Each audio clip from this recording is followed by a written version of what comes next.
Саламатсыздарбы, урматтуу угуучулар? Мээримдүү, күйүмдүү, сүйкүмдүү энелер, апалар, сиңдилер, эжелер. Кыргыз Республикасынын эмгек сиңирген мугалими, педагогика илимдеринин кандидаты Гапыр Мадаминов агайыбыздын ата-энелер сиздер үчүн китебиндеги темалар менен таанышууну уланталы. Урматтуулар, бүгүнкү темабыз үй бүлөдө тарбиянын негизги багыттары 2-бөлүк.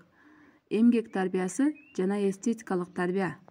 Эмгек тарбиясы турмуш тиричиликке машыктырып тарбиялоо. Эмгек балдардын ден соолугун бекемдеп, чыгармачылык сезимдерин козгоп, адамды калыптандыруучу чоң ролду ойнойт.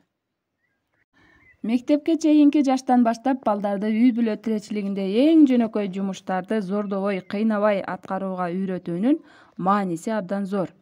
Энгельстин эмгек адамды жаратты деп айтканын эске алсак, ата-энелер бул маселеге көңүл буруусу зарылдыгы дагы бир ирет түшүнүктүү болот. Туура уюштурулган эмгек процессинде жогорудагылардан тышкары балдардын эрки, чыдамкайлыгы тарбияланып, тапкычтыгы өсөт. Ушинский эмгектин 2 касиетин белгилеп кеткен.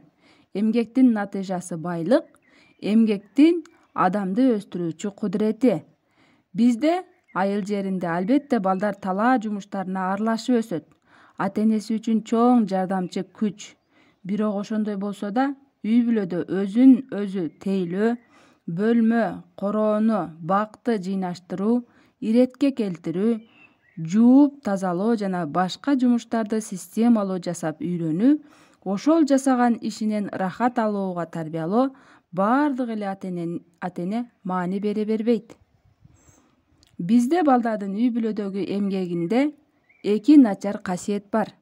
Балдарды өтө көп жумушка тартып, адабий китеп окуусу, ойноп көңүл ачуусуна дээрлик убакыт калтырбайбыз.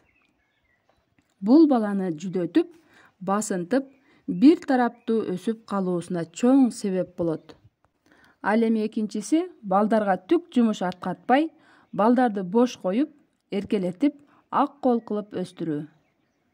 Булар жакшы окуганы менен кийинчерээк эмгекке жийиркенип, мамиле жасап, төрөпейил, кекирейген адам болуп чоңоюшат жана эмгекчил адамдын турмушун кадыр баркын билишпейт. Мына ушул 2 каталыктан сак болуу зарыл. Эстетикалык тарбия. Үй бүлөдө балдарды эс тарта баштаганда, айрыкча мектепке даярдоо мезгилинде айлана чөйрөдө сулуулукту сезүү, көрүү, аны баалоо, ошол сулуулукка суктануу касиеттери пайда боло баштайт. Баланы куурчак оюнчуктары, бактагы гүл, дарак, кызарып бышкан алма, жүзүм жана башкалар менен тааныштырып, анын өңү түсүн, сымбатын айтып балага түшүндүрүп баруу кызыктуу жана пайдалуу болот. Ата-эне үй бүлөдө балдарга үлгү көрсөтүп, кийингенде, иштегенде, башкалар менен мамиле түзүүдө улуу касиеттерин сакташса, балага жакшы таасир калтырат. Эстетикалык тарбия берүүдө баланын туюу, кабыл алуу, сулуулукка суктануу, сулуулукту жаратуу, коргоо маданиятын өркүндөтүүдөн баштоо керек. Бул жумуш оюн, эс алуу, саякат, үй тиричилик, жумуш мезгилинде эң сонун ишке ашат. Оюнчуктарын, эмгек куралдарын, китебин аспиеттеп сактай баштаса, бул демек балада туура түшүнүк тарбиялана баштаганы. Жарашыктуу, таза кийинип, дене бою сымбаттуу алып жүрүүгө үйрөтүүнүн да мааниси чоң.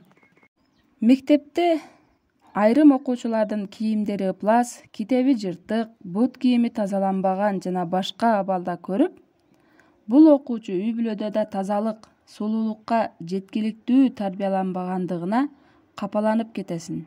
Балдар үйдө ар дайым таза, иреттүү жайлаштырылган бөлмөдө өссө, таза кийим кече, идиш аяктарды көрүп, ошого үйрөнүшсө, кийин мектеп, турмушта да ошондой болот.